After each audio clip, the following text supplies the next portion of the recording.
Yes. Honorable MP MLA Special Court convicted ex-MP Prajwal Revanna.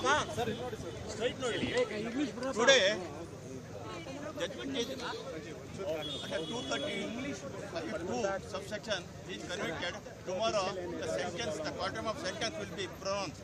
So what worked for the prosecution? What evidence were the clinching evidence? Here in this case, we are examined 26 witnesses on behalf of the prosecution, though I was cited more than 100 witnesses, and we have got marked 180 documents in favor of the prosecution.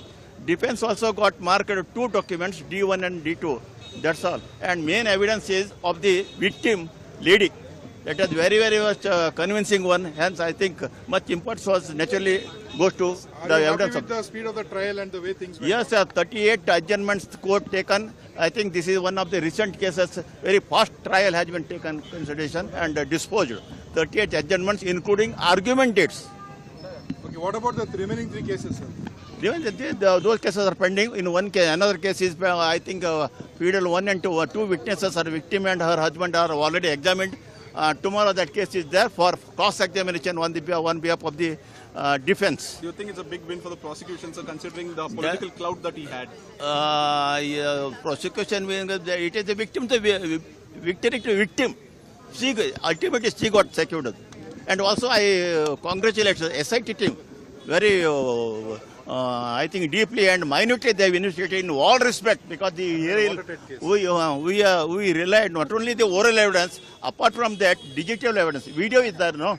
From video also, and technical evidence, DNA report, FSL report, comparing the earlier video with this oral evidence and the clothes, etc., worn by that lady during the course of, I think, rape. That also identified, and the IO is successful in securing or seizing those clothes also, even after 3-4 years. Sir, in sensational case like this, digital evidence, how important was this? This is the digital era. We cannot ignore the digital evidence. Here, digital, actually in rape cases, digital evidence is not at all required. How can we expect digital evidence in such cases? But because of the, I think, pleasure of the accused, he himself recorded the video during his illegal acts or sexual acts.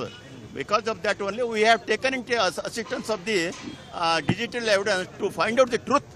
Because the incident had taken place 3-4 years back. The allegation must be, naturally there comes allegation, 3-4 years back allegation. But when the earlier video is not morphed one, genuine one, such incidents happen. That is, ultimately, we have to, one can come to the conclusion.